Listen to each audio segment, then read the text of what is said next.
Estamos recordando precisamente en esa fecha la Semana Santa, ¿verdad? Y pues muchas veces sucede que en algunos lugares hacen reuniones especiales de Semana Santa. Nosotros, por cuestiones de que es más complicado aquí, por cuestiones de que es temporada alta y que a veces las personas no están tan disponibles, pues no lo hemos hecho. Sin embargo, sí recordamos que Jesucristo vino y murió por nosotros y resucitó. De hecho, la semana pasada tuvimos la Cena del Señor, que es una representación y un recordatorio de que Jesús murió por nosotros y nos ha dado vida eterna por medio de su muerte. Tuvimos la Cena del Señor la semana pasada. Hoy se recuerda la resurrección de Jesucristo, de acuerdo a los conteos que hacen de las semanas y de las lunas y conforme a las fiestas del Medio Oriente, que es prácticamente la fiesta de la Pascua, quedan estos días. Entonces, se entiende que en una fecha parecida a la de hoy, pero un domingo, fue cuando resucitó nuestro Señor Jesús. Ahora, lo que vamos a estar viendo es Colosenses capítulo 2, que precisamente concordamos con la fecha de la Semana Santa, cuando el apóstol Pablo habla específicamente de lo que Jesucristo hizo en la cruz. Vamos a ver entonces Colosenses 2, del 11 al 15. Y vamos a leer esta porción, Colosenses 2, del 11 al 15, de manera alternada. ¿Puedes prenderle a este foco? Es el que está abajo de las luces. Colosenses 2, del 11 al 15. Gracias. Vamos a leer alternadamente. Dice, en él también fuisteis circuncidados con circuncisión no hecha a mano, al echar de vosotros el cuerpo pecaminoso carnal en la circuncisión de Cristo.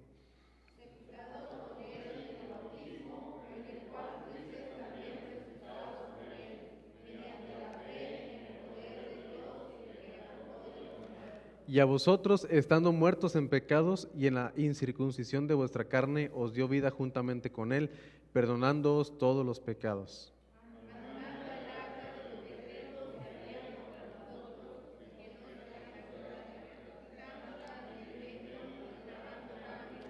Y despojando a los principados y a las potestades, los exhibió públicamente, triunfando sobre ellos en la cruz. Eso es lo que nos enseña esta porción de la palabra de Dios. Imaginemos por un momento que hay un expediente enorme en contra de nosotros, que de hecho cada hoja describe algo que hicimos mal, decisiones, pecados, rebeliones. Y el problema no es que exista el expediente, el problema es que es un expediente realmente válido, que todo lo que está escrito ahí es porque realmente son cosas que nosotros hicimos, fallas, delitos, pecados, rebelión. No hay manera de defendernos, no hay manera de borrar, no hay manera de empezar de nuevo, y entonces es algo imposible de pagar por nuestras vidas, ¿verdad? Por nuestra propia cuenta. Ahora imagina que estás precisamente en ese lugar y lo que sucede es que como no tenemos defensa, no hay cómo borrarlo, alguien entra y esa persona que entra no niega tu culpabilidad, no justifica tus errores tampoco, más bien hace algo inesperado, toma tu expediente, lo firma de responsable y dice, no te preocupes, yo lo pago por ti, yo doy lo que se necesita pagar por ti. Ahora no termina ahí la historia, sino que el juez toma el documento, lo sella y lo pone como algo fue completamente pagado y lo pone frente a todos y lo coloca en una cruz. Las acusaciones quedaron saldadas, ya no tenemos, esta persona ya no tiene nada que pagar, la persona que está ahí siendo acusada, y todavía los acusadores también, las personas que estaban acusando a ese hombre, o a nosotros si fuéramos esa persona, fueron expuestos públicamente, fueron derrotados también públicamente. Algo así es lo que podemos entender de una forma lo que Jesús hizo por nosotros. Hay muchas maneras de ilustrar la salvación. Esa es una de ellas. Alguien que debe completamente una suma tan difícil de pagar, imposible, viene alguien y la paga por ti. Esa es una. La otra es alguien que está pues apresado por su pecado, alguien que está esclavizado por el pecado y viene otro y lo que hace paga el rescate por ti. Alguien que está hundido en el mar, que se está ahogando y que de hecho ya está, la Biblia dice que estábamos muertos. ¿Y qué es lo que hace Jesucristo? Nos da una vida eterna de ilustrar la salvación. Ahora, los colosenses, lo que aprendemos aquí es que, cierto, vamos a ver poquito a poquito, pero en él fuimos circuncidados espiritualmente. Vamos a hablar un poquito de eso. No vamos a hablar mucho de la circuncisión, porque ya no estamos bajo este pacto, pero lo vamos a mencionar. Fuimos despojados del cuerpo de pecado. Dios nos ha perdonado nuestros pecados, quitó el acta que estaba en contra de nosotros, lo que leímos aquí en el versículo 14 y 15, y triunfó sobre nuestros enemigos en la cruz. Eso es lo que vemos aquí en Colosenses 2. Un poquito de lo que está pasando. Los colosenses enfrentaban falsas enseñanzas en las cuales creían que necesitaban ser circuncidados para ser aceptados por Dios. Pero Pablo recuerda, no, en Cristo ya tienen todo lo que necesitan. Todo lo que necesitamos ya lo podemos encontrar en Cristo Jesús. Ahora, si leemos 11, 12 y 13, la primera parte, recordemos un poquito lo de la semana pasada. Hablaba de que en Cristo estamos completos. Ya no necesitamos hacer más nada para salvarnos, ni para encontrar plenitud de vida. La encontramos en Jesucristo. El problema está como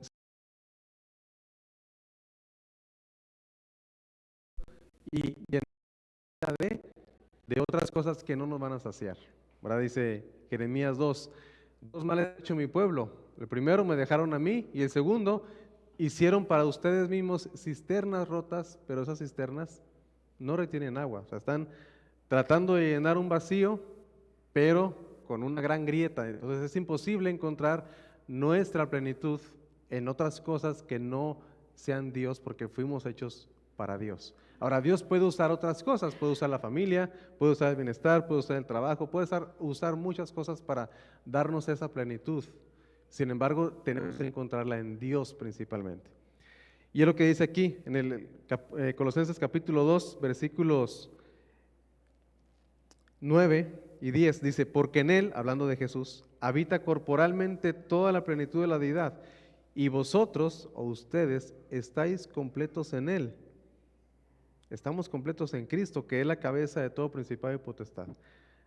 Versículo 11. En Él también fuisteis circuncidados con circuncisión no hecha, ¿cómo dice? No hecha a mano. ¿Qué significará esto? Tal vez podemos estar un poquito relacionados con eso. En el Antiguo Pacto, antes en el Antiguo Testamento, había una señal para las personas que se consideraban parte del pueblo de Dios, y esa señal todavía hasta la fecha la siguen practicando los judíos en aquel tiempo, en aquel lugar, que era que los niños varones a los 8 días de nacidos tenían que circuncidar, que es una pequeña cirugía que se le hace en la parte, en el órgano sexual masculino, se le quita el pellejo, eso es. Y alguien puede pensar, ¿y por qué? Porque esa era la razón. Cuando alguien decía, yo soy parte del pueblo de Dios, esa era la forma externa en la que se veía, era una señal que tenían ellos para ser parte de la comunidad de los judíos.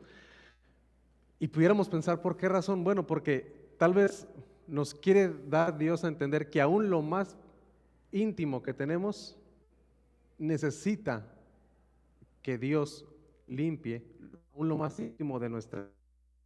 De una forma física nos enseña que aún lo más íntimo que hay en nosotros tiene que ser limpiado por Dios, tiene que ser quitado por Dios para darnos una nueva naturaleza. Eso era en el Antiguo Pacto.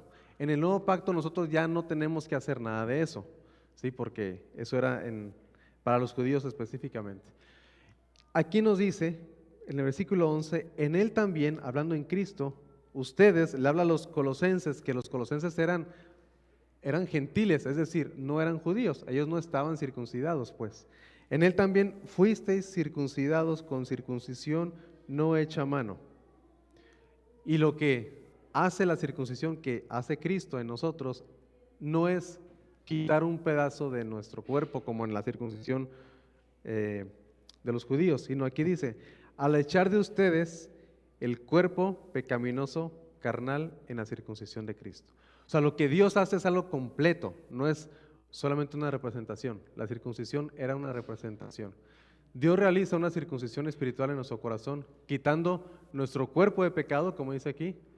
Es una transformación no física, sino más bien una transformación nueva de nuestra vieja naturaleza pecaminosa. Ahora, solamente para pensar un poquito y tal vez comprender esto, el Antiguo Testamento admite que hay dos tipos de circuncisión. Una, la física, la del cuerpo. Pero también Dios decía que había una circuncisión del corazón. Esto lo vemos en Deuteronomio 10:16, donde Dios dice, circuncídense sus corazones y no sus cuerpos. O sea, ¿de qué servía que la persona tuviera la circuncisión física si su corazón era un corazón rebelde delante de Dios? De nada, no servía de nada. Por eso aquí en Deuteronomio 10:16 lo dice de esa manera. Voy a leer esa porción si quieren seguirla y si no, pues escuchen lo que dice Deuteronomio 10:16. Dice, circuncidad pues el prepucio de vuestro corazón y no endurezcáis más vuestra cerviz. O sea, la parte de acá atrás, ¿verdad? Que tenemos muy, muy acá, como decimos. Deuteronomio 36, vean también lo que dice. Ahora la pregunta, antes de leer esto, ¿quién puede hacer eso? O sea, ¿quién puede circuncidar su corazón? O sea, físicamente se pudiera hacer de una forma la circuncisión original, pero aquí Dios dice, no, tiene que ser algo interno, profundo. La pregunta, ¿quién puede hacer eso en su forma de ser? Nadie. Nadie puede decir, bueno, a partir de hoy yo voy a quitarme mi naturaleza pecaminosa y a partir de hoy ya voy a hacer, ¿no? Por eso dice el 36, aquí está la respuesta. Y circuncidará Jehová Dios tu corazón y el corazón de tu descendencia para que haga Jehová tu Dios con todo tu corazón y con toda tu alma a fin de que vivas. Pero Colosenses dice que Cristo lo hizo. Entonces, ¿qué entendemos ahí? ¿Cuál es la opción? Que Cristo es Dios. O sea, en el 2:9 lo decía, ¿verdad? En Cristo habita corporalmente toda la plenitud de la deidad. Y aquí había una promesa, Dios va a circuncidarte. Pero en Colosenses dice, Cristo Jesús. Cristo Jesús. La circuncisión era solamente un símbolo para ilustrar la necesidad de que el hombre debería ser limpio, como lo mencioné ahorita, a toda profundidad. Era solamente un símbolo, un recordatorio. Pero las personas luego quisieron como poner un énfasis demasiado grande sobre la circuncisión física, sin tomar en cuenta la circuncisión espiritual, lo que estamos viendo aquí. Una pequeña comparación. El antiguo pacto y el nuevo pacto. El antiguo pacto era una circuncisión exterior y el nuevo pacto es una circuncisión interior. O sea, Dios quita algo de nosotros. En el antiguo pacto era solamente una parte del cuerpo. En el nuevo pacto dice todo el cuerpo de pecado. En el antiguo pacto era hecha por manos humanas y en el nuevo pacto dice que no hecha de mano, dice aquí en Colosenses lo que leímos. En el antiguo pacto no podía vencer el pecado, pero ahora lo que está diciendo aquí Pablo a los colosenses es, lo que hace Jesús es mucho mejor que lo que hace cualquier ser humano. Es mucho mejor lo que hace el Señor Jesús en nuestra vida. Ahora, si seguimos leyendo Colosenses, vamos a regresar. Ya lo perdí aquí. Colosenses, capítulo 2.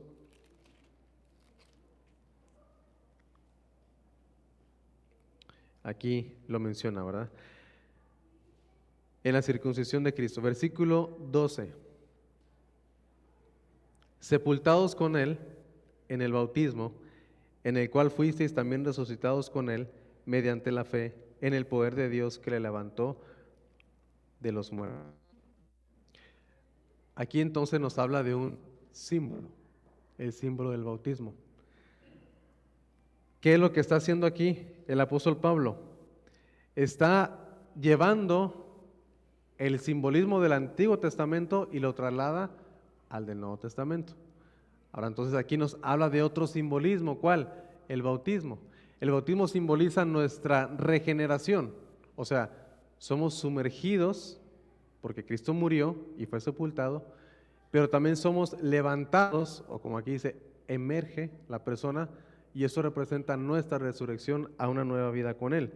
Es lo que menciona aquí, sepultados con Él en el bautismo, en el cual también fuiste resucitados con Él, pero eso se hace ¿cómo? Mediante la fe en el poder de Dios que le levantó de los muertos. ¿Qué es lo que nos salva?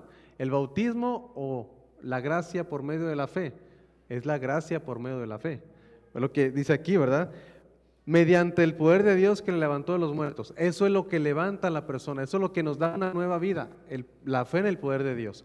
No es el bautismo es una representación de lo que Cristo hizo, así como la circuncisión era una representación de lo que la persona necesitaba de Dios. Ahora,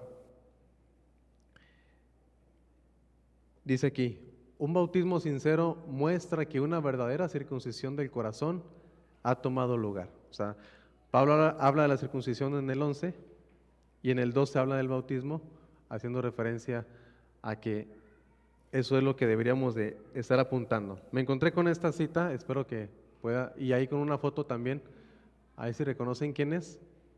¿No reconocen a esa persona? La hermana Fala, ¿verdad? Puse una foto de alguien que no estaba para que no se sintieran los demás. ¿Por qué le puso a ella y a mí no? Eso fue hace ya 2 años. Es como si Pablo escribiera, la circuncisión no es importante, lo que es importante es la circuncisión espiritual que Jesús practica en la vida de todo creyente, versículo 11. O sea, es un comentario del versículo 11. Si tú quieres una ceremonia que marque esta transformación espiritual en tu vida, entonces dirige tu vida al bautismo y no hacia la circuncisión. Eso es lo que más o menos podemos entender, eso lo dice David Guzik en su comentario de los Colosenses.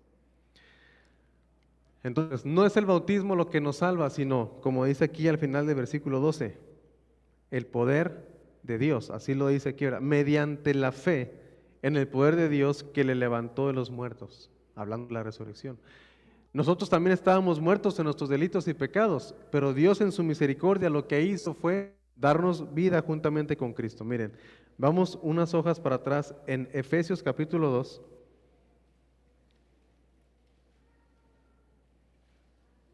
Efesios capítulo 2, versículos del 1 al 5.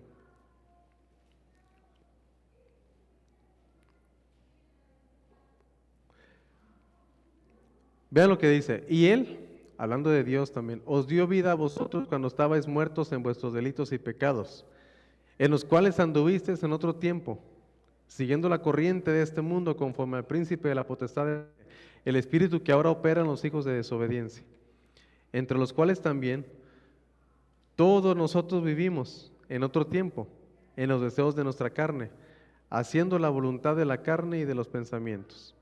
Y éramos por naturaleza hijos de ira, lo mismo que los demás.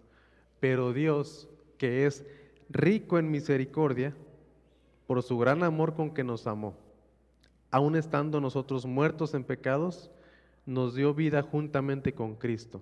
Por gracia sois salvos. Eso es lo que dice. ¿Cómo estábamos? Muertos.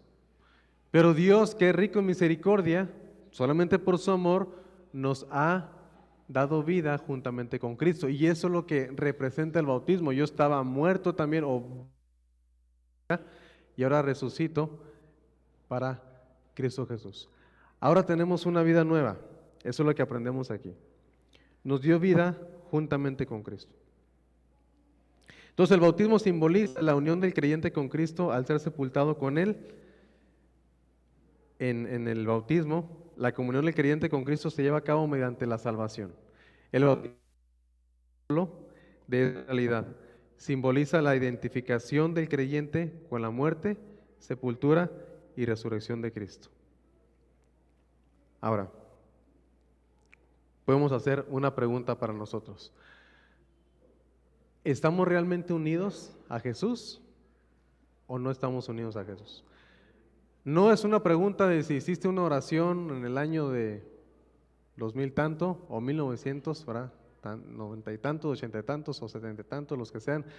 Esa no es la pregunta, porque a veces las personas dicen, yo sí oré y le pedí a Cristo, pero los vemos perdidos, ¿no? En el mundo, o sea, bueno, entonces, ¿qué vida nueva te dio Dios si tu vida refleja que no tienes una vida nueva, ¿no? A veces la fe de las personas está puesta en una acción de una oración del pecador, oración de fe, pero no está puesta en Jesús y no están unidas a Jesús. Por eso no estamos preguntando si hiciste una oración, sino si Dios te ha dado una vida nueva en Cristo Jesús. Y eso es lo que vemos en la Biblia. En la Biblia no vemos, ahora no digo que es algo que esté mal, pero no es algo en lo que debemos de confiar. No vemos a las personas, ¿crees en Cristo? Bueno, ahora repite esta oración después de mí. Alguien lo puede hacer, pero en la Biblia no lo vemos. Personas que cambiaban su fe de un sistema a una fe en Cristo Jesús. Cambiaban su vida de pecado a una vida pegada a Jesucristo. Eso es lo que vemos, una transformación de vida, una transformación de fe, y confiesan que Jesús es el Señor, pero no con una oración, sino con sus palabras, con sus acciones, incluso con sus cantos, confesamos que Jesús es el Señor. Eso es lo que vemos aquí. Ahora, si alguien tal vez dice, bueno, yo recibí a Cristo con una oración, está bien, perfecto, yo lo hice también.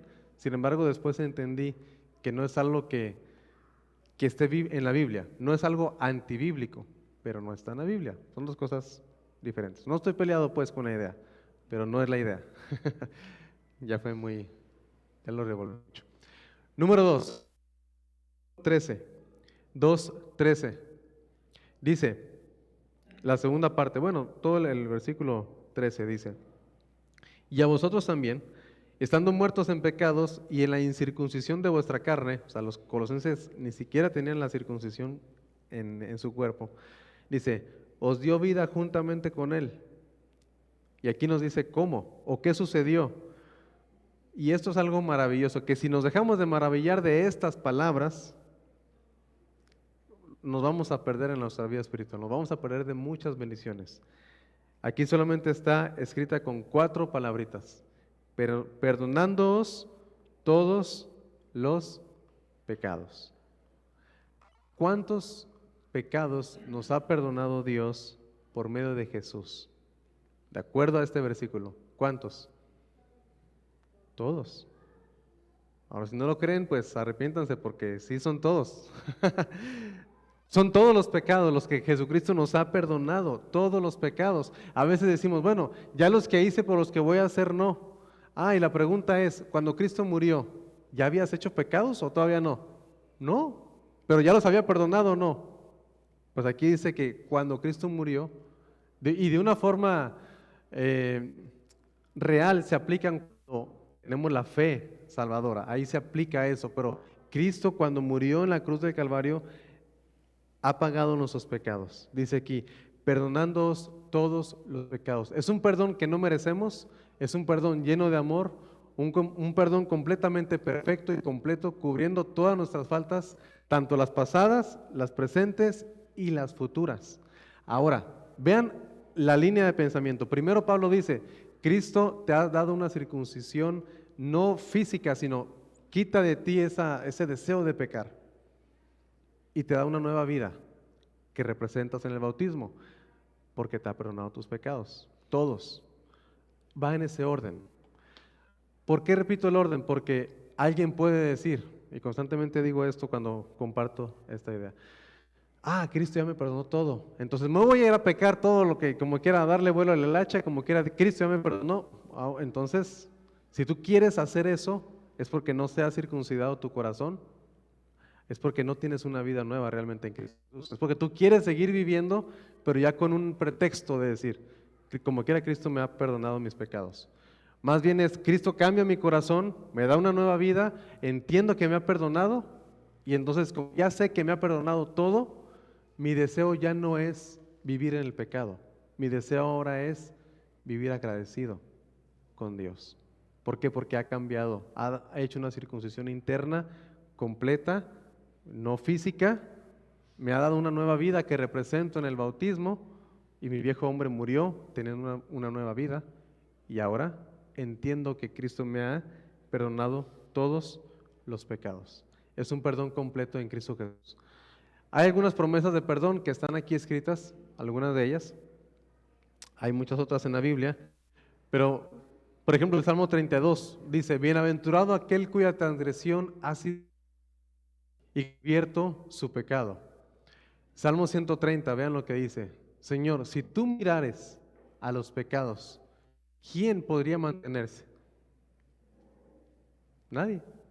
Yo no me podría mantener de pie si Dios solamente mira mis pecados, dice, pero en ti hay perdón para que seas reverenciado. No para vivir en pecado. Hay perdón, pero para reverenciar, para agradecer a Dios. Hechos 10, cuando se predicaba de Jesús, dice, todos los que en él creyeren recibirán perdón de pecados por su nombre. Hebreos 8 dice, él perdonará vuestra maldad, nuestra maldad, perdón, y no se acordará más de nuestro pecado. Ya no se acordará de nuestros pecados. Por esa razón, deja de cargar culpa por tus pecados, porque ya fueron perdonados. No hay que cargar culpa por nuestros pecados. No significa vivir en pecado tampoco, pero no cargar esa culpa porque ya fue pagada por Jesucristo. Satanás acusa, pero Cristo ya pagó. Hay que descansar en el perdón completo de Dios y no en el perdón parcial que pudiéramos tal vez nosotros pensar que Dios hizo en nosotros. Y en tercer lugar, lo que vemos en los versículos 14 y 15 es una liberación en Jesucristo. Vamos a leer Colosenses 2, 14 y 15 y luego vemos. Dice, ¿cómo fue el perdón de pecados? Versículo 14 y 15. Anulando el acta de los decretos que había contra nosotros, que nos era contraria, quitándola de en medio y clavándola en la cruz. Y despojando a los principados y potestades, los exhibió públicamente, triunfando sobre ellos en la cruz. Anulando el acta de los decretos que había contra nosotros. La deuda ha sido pagada por completo y nos ha librado de la condenación. Ahora, esto del acta de los decretos era una forma en la que en la antigüedad se iban anotando las cosas que estaban haciendo. Vean, aquí lo puse. Eso hace referencia a un certificado escrito a mano donde se reconocía una deuda. O sea, la persona escribía, como tal vez algunos pasaron eso, no iban a la tienda y les escribían un cartoncito lo que debían. Y ya después ya no cabía en el cartoncito y le daban vuelta al cartoncito y luego ya después oye, ya, dile a tu que venga a pagar. Bueno, tal vez vivimos eso. Ahorita ya no es un cartoncito, ya se llama buró de crédito. Tengan cuidado con eso. Entonces, había una deuda que se tenía que pagar y se escribía en un acta, pero no nada más en las tiendas, obviamente también eran de formas de diferentes grados y personas que hacen eso e instituciones. Nosotros teníamos, por así decirlo, una deuda con Dios por haber violado su ley, pero nosotros no podemos permanecer en la ley de Dios para cumplirla. Imagínense que de los 10 mandamientos, porque en el Antiguo Testamento es 613, pero imaginémonos solamente los 10 mandamientos. ¿Cuántas veces hemos violado el primer mandamiento? No tendrás dioses ajenos delante de mí. ¿Cuántas veces ponemos en lugar de Dios a otras cosas? Posesiones, cosas, dinero, familia, comodidad, ideas, pensamientos. ¿Cuántas veces hemos cambiado a Dios por muchas otras cosas? Ayer vi pues sí, es que era una imagen, no era un meme, era una imagen, que el meme es de risa. Era una imagen que decía, oye Jesús, si yo viajara en el tiempo le diría, Jesús, Judas te va a traicionar. Pero Jesús le diría, tranquilo, tú me has traicionado más veces y te sigo amando y perdonando. O sea, yo sé lo que va a hacer Judas. ¿Cuántas veces nosotros nos escandalizamos? Ay, Judas tan traicionero. ¿Cuántas veces nosotros lo hemos traicionado también? O lo hemos negado como Pedro lo hizo. Muchas veces. Entonces, ¿no tendrás dioses ajenos? ¡Fum! Se llena el acta, ¿verdad? Segunda. Bueno, va parecido, no te harás imagen ni ninguna semejanza, no te inclinarás ante ello, pues tal vez lo hemos hecho, tal vez no, dejando a un lado las imágenes religiosas, a veces con imágenes de personas, de amigos, ¿no? De que, ay, aquí está la foto de mi amada esposa, qué bueno que está ya dando clase, ¿verdad? Mi amada esposa y la beso y todo. y te adoro y cosas así. Cosas tal vez que podemos considerar inocentes, pero Dios es celoso, pues. Guardarás el día de reposo, que a nosotros no se aplica el sábado, pero pensar en el domingo, ¿no? Que decimos, pues hoy no. Vamos a hacer otra cosa porque tenemos día libre, ¿verdad? Y no lo guardamos para Dios. Honrarás a tu padre y a tu madre. Otra. ¿Cuántas veces no le hemos deshonrado a nuestros padres? Yo creo que muchas veces y seguimos haciéndolo lamentablemente. No mentirás, no darás falso testimonio. ¿Cuántas veces no hemos dicho mentiras, aunque sean blancas? Y luego ya después van subiendo de color, ¿verdad? No darás falso testimonio, lo que nos está diciendo. No codiciarás nada de tu prójimo. Así lo dice, nada. Ni su casa, ni sus bueyes. Bueno, no tienen bueyes, pero sí tienen carros, ¿verdad? Tienen carros, carrazos. Ni sus propiedades, ni la mujer de tu prójimo. No codiciarás nada. ¿Cuántas veces nosotros hemos codiciado? Sí, muchas veces. A nosotros hay una familia muy querida que nos invita a un café cada semana y siempre nos dan unas tazas muy bonitas. Yo le digo las tazas chidas, así le llamo yo. Y ayer o antier estaba viendo eso, dije, voy a buscarlas porque me las presumieron. Miren, aquí tomaron. Dije, voy a buscarlas. Dije, ya las encontré. Y le dije a mi esposa, las voy a comprar. Y me acordé, no codiciarás las tazas de tu prójimo. No las he comprado, por ahí están en mi carrito. Pero a veces somos así, pues entonces a lo que voy es que si anotáramos nuestros pecados, no, pues tenemos un acta grandísima. ¿Qué hizo Cristo Jesús? La anuló, la quitó y la clavó en la cruz. Aquí esto ya está pagado. Tú ya no tienes que pagar nada más. Eso es lo que hizo Jesucristo. Pagó nuestra victoria, nos liberó de esa carga. Versículo 15, nos dio victoria sobre el enemigo. Jesús no solo pagó nuestra deuda, sino que más hizo, derrotó públicamente a Satanás y a todas sus fuerzas, avergonzándolos y exhibiéndolos como vencidos. El enemigo ya no tiene poder sobre nosotros, ya él venció. Vencido, perdón, nosotros vencimos. ¿Por qué? Porque Jesucristo es el vencedor realmente. Es lo que dice el versículo 15. Despojando a los principados y a los potestades. Y despojando, la palabra más pura es desnudándolos, o sea, hablándole de avergonzándolos. Jesús avergonzó a Satanás y avergonzó a los demonios y los exhibió públicamente, triunfando sobre ellos en la cruz. Lo que hacían antes cuando estaban en guerra las personas era que entraban, ya sea con los enemigos como botín al pueblo, y entraba el general triunfador a su tierra y entraba exhibiendo a los enemigos. Miren, les hemos ganado, les hemos vencido, y todos, había vítores, alegría y fanfarrias y todo, bravo, bravo, porque has vencido, ¿no? Y algunos entraban, pues eran otros tiempos, llegaban con las cabezas solamente de las personas. Hemos vencido a nuestros enemigos. Eso era lo que hacían. Jesús lo que nos está diciendo es que los venció y los exhibió públicamente. Entonces, ¿cómo lo podemos aplicar a nosotros? No vivas con miedo espiritual. Hay cristianos que le tienen tanto miedo al diablo como si el diablo tuviera más poder que Dios. No vivas con miedo espiritual. El enemigo está derrotado, no solamente igualado, él quedó derrotado. Vive en autoridad y la victoria de Cristo. Descansa en lo que Jesús ya hizo por ti. Eso es lo que nos enseña este versículo, este pasaje, ¿no? A veces tal vez estamos luchando, pero porque no sabemos que Jesús ya venció, pero estamos con esa ignorancia y hay muchos cristianos que se la viven cada semana en guerra espiritual, guerra espiritual, guerra espiritual, y machacándole la cabeza al diablo, ¿verdad? Para machacar la cabeza al diablo, ¿qué se necesita? Sí se la saben, ¿verdad? Pero si les pregunto un versículo. Entonces, ya lo hizo, ya lo venció en la cruz. Los exhibió públicamente. Está fallando el micrófono. Completos en Cristo, regeneración. Recibimos una vida espiritual. Recibimos en Jesús un perdón completo y recibimos una liberación total.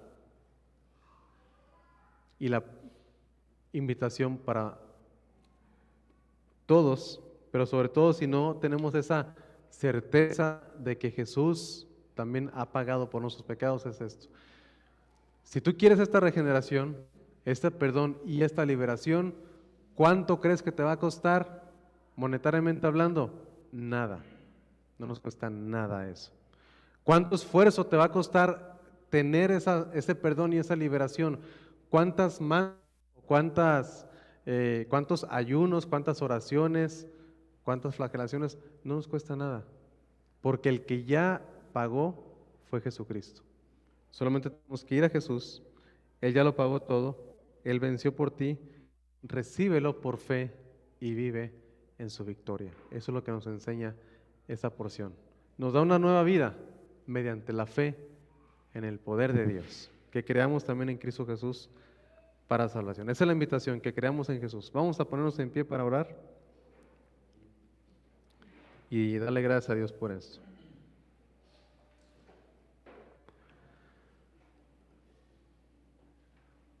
Señor, gracias te damos porque nuestro Señor Jesús ha vencido en la cruz. Gracias te damos porque Él expuso públicamente la derrota sobre Satanás y los demonios. Gracias por la victoria en Jesucristo, Señor. Gracias porque estamos seguros de que no hay nada que nos pueda arrebatar de tu mano. Ni los principados, ni las potestades, ni los gobernadores, nada nos puede separar de tu amor en Cristo Jesús. Señor, gracias por ese perdón completo que tú das en Cristo y por esa nueva vida. Gracias te damos porque eres bueno y porque eres fiel, Señor. Gracias te damos y pedimos por si alguien está debilitado en su fe, que tú le confirmes. Si alguien está siendo persuadido por ti, Señor, para que crean el Evangelio, que tú hagas la buena obra y que la persona crea en ti para salvación. Gracias porque Jesucristo ha resucitado. Y en el nombre de Él te lo pedimos y oramos. Amén.